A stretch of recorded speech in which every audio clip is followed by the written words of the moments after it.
उनके बारे में बताया जाएगा। तो जैसे कि हिंदी साहित्य के इतिहास में 4 काल है, आदिकाल, भक्तिकाल, रीतिकाल और आधुनिक काल। ठीक है, ऐसे ही हमारा जो पहला इकाई है और दूसरी इकाई है वही तुम लोग को इंटरनल में आए, जिसका हमारा ये विषय है आदिकाल की परिवर्तन। तो हर काल की अपनी विशेषताएं होती है। जो साहित्यकार लिखता है ना, कोई भी साहित्य लिखता है, जो भी कृतियां उसने लिखी, उसने जो विषय वस्तु उठाई, जो मैटर उठाए, है ना, तो उन सभी साहित्यकारों ने जो जो विषय उठाए उन्हीं विषय को विशेषताएं कहते हैं। और विशेषताएं जो होती हैं वो 2 प्रकार की होती है, एक कला पक्ष होती है और एक भाव पक्ष होती है। तो भाव पक्ष को आप पहले लिखेंगे और कला पक्ष को बाद में लिखेंगे। तो भाव पक्ष में क्या होता है, विषय उठाता है। कोई भी साहित्यकार जो होता है, जिसने जो भी विषय वस्तु उठाई वो उस काल की विशेषताएं कहलाती हैं। जैसे कि आदिकाल में 6 शाखाएं हैं, सिद्ध साहित्य, जैन साहित्य, नाथ साहित्य, रासो साहित्य, रासो साहित्य, लौकिक साहित्य और गद्य साहित्य। ये 6 शाखाएं हैं आदिकाल की। तो इन्होंने जो भी साहित्य लिखा, तो जो विषय उठाए वह भाव पक्ष में आ जाएंगे। और उन्होंने भाषा के स्तर पर, छंद के स्तर पर, शब्द शक्ति के स्तर पर, है ना, या रस के स्तर पर जो कला दिखलाई अपनी लेखनी के माध्यम से, वह कहलाती है कला पक्ष विशेषताएं। तो ऐसा नहीं है कि आप वहां तो आपने देखी 10 भाव पक्ष की विशेषताएं और यहाँ देखी 2, ऐसा नहीं है। संपूर्ण रूप से बैलेंस रूप से आपको देखनी है, जितनी भाव पक्ष में उतनी भी देंगे और जितनी कला पक्ष में है उतनी ही देंगे, है ना। तो बैलेंस उत्तर ये होता है। तो 2 प्रकार की विशेषताएं, भाव पक्ष और कला पक्ष। अब हम आते हैं टू द पॉइंट। तो उसकी सबसे बड़ी महत्वपूर्ण कौन सी विशेषता थी, आशयदाताओं की प्रशंसा, है ना। आशयदाता यानी कि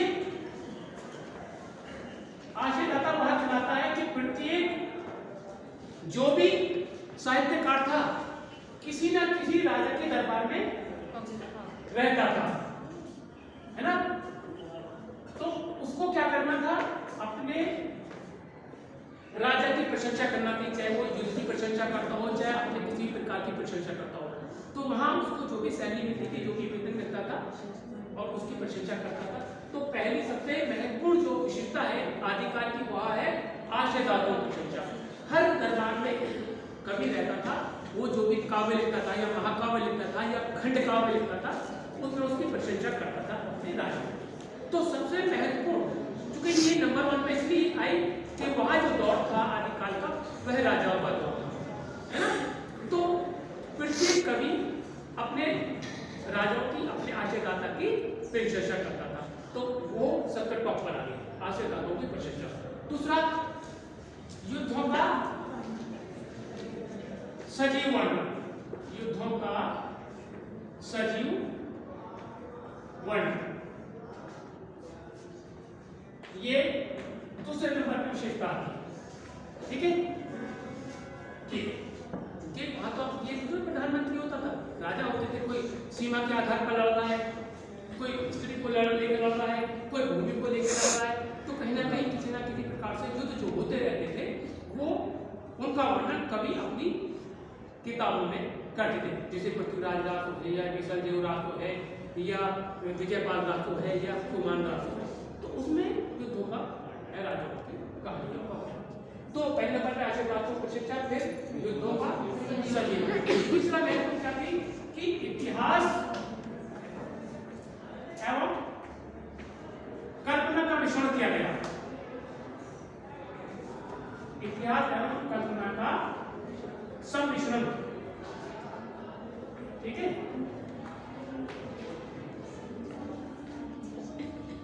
क्या सम्मिश्रण था भाई, कुछ हिस्ट्री ली और कुछ कल्पना गढ़ी कवि ने, और काव्य लिख दिया, या महाकाव्य लिख दिया, या खंड काव्य लिख दिया, या फिर बातें लिख दी।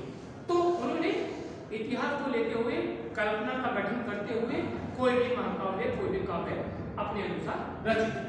तो ये भी इस आदिकाल के सबसे महत्वपूर्ण किसी नंबर की विशेषता है ना। आप अपनी लैंग्वेज में भी इसको लिख सकते हैं, ठीक है। और क्या था इसमें आगे नेक्स्ट थी राष्ट्रीयता का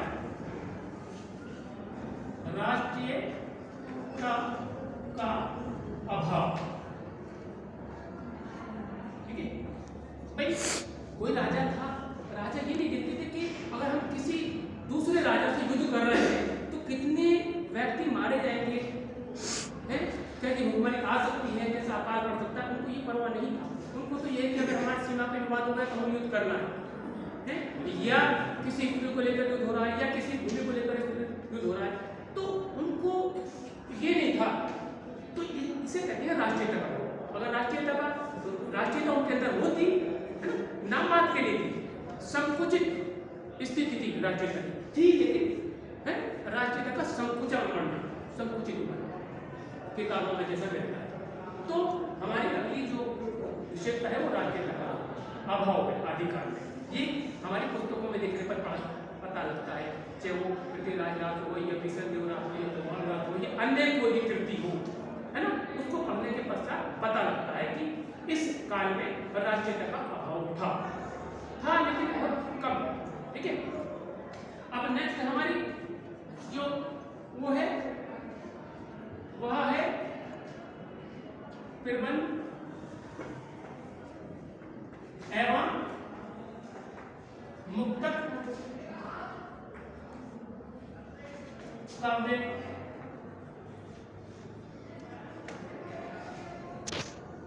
की प्रधानता, ठीक है।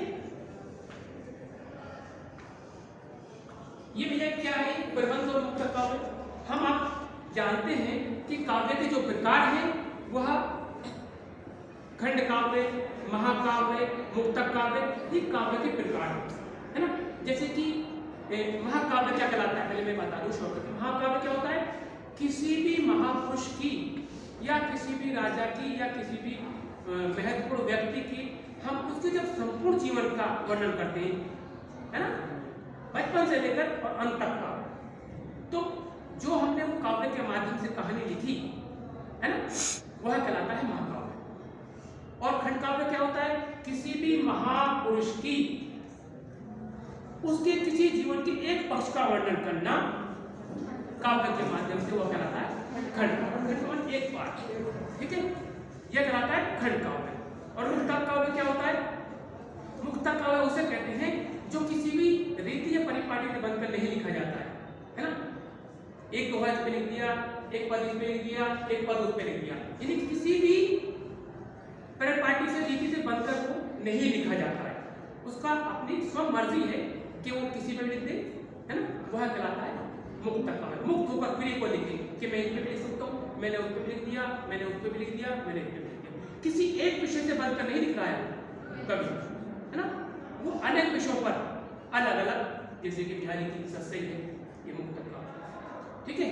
तो ऐसे ही हमारे आदिकाल में प्रबंध काव्य भी लिखे गए और मुक्तक काव्य भी लिखे गए। जैसे प्रबंध काव्य में जैसे पहला है महाकाव्य पृथ्वीराज राज, ये क्या है प्रबंध काव्य का कौन सा है, महाकाव्य। हिंदी साहित्य का पहला है क्या है, महाकाव्य का होता है पृथ्वीराज राज, जो आचार्य चंद्रपाल राय द्वारा लिखे गए, है ना। और खंड काव्य जैसे बीसलदेव है, ये खंड काव्य, और मुक्तक काव्य बीन काव्य, ठीक है। अब आगे चलते हैं, नेक्स्ट कौन सा है, चलो ये तो कोई ध्यान ना दो, है ना, ये ध्यान दो कि हमारी कर्तव्य की तरफ क्या क्या है, ठीक है। तो नेक्स्ट क्या है, नेक्स्ट हम कला पक्ष का आते हैं। कला पक्ष में और एक और आ गया गद्य का प्रादुर्भाव,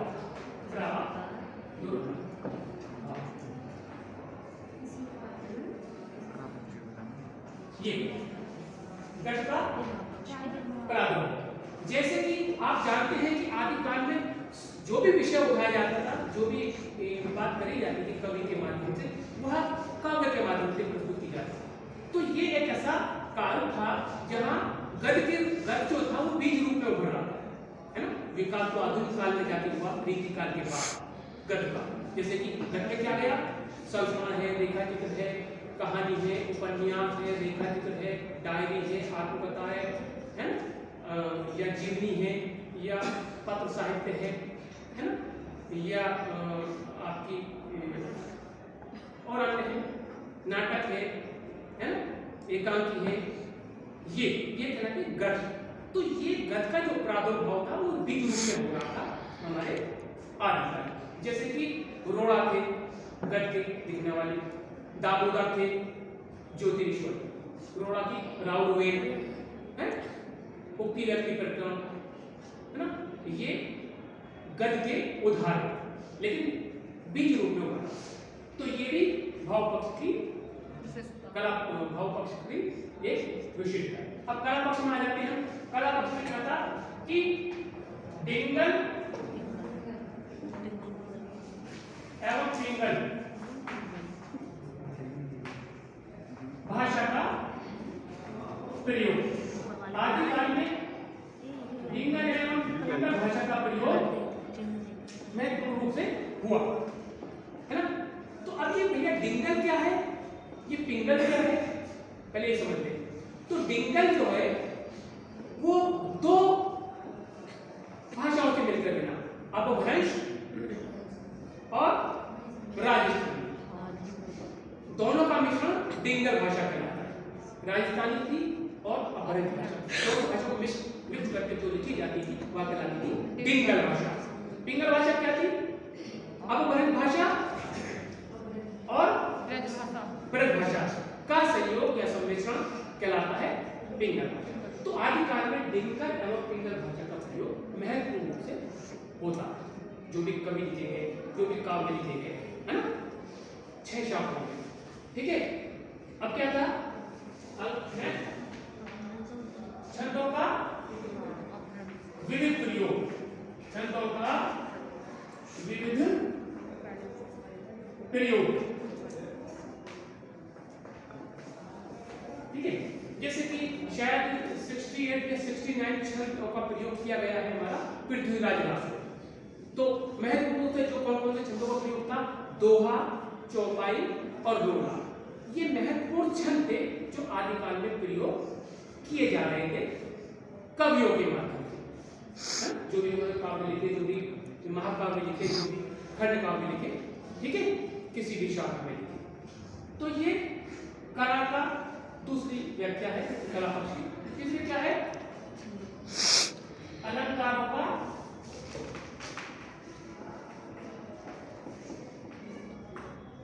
प्रयोग। अलंकार का स्वतः ही प्रयोग, यानी कि अलंकारों का इस काल में विशेष रूप से प्रयोग नहीं हुआ। विशेष रूप से प्रयोग जो कला दिखलाई गई वो रीति काल में। रीति काल एक ऐसा काल है जिसे अलंकृत काल भी कहा गया है। 108 अलंकार तक बता दिए किसी विद्वान ने।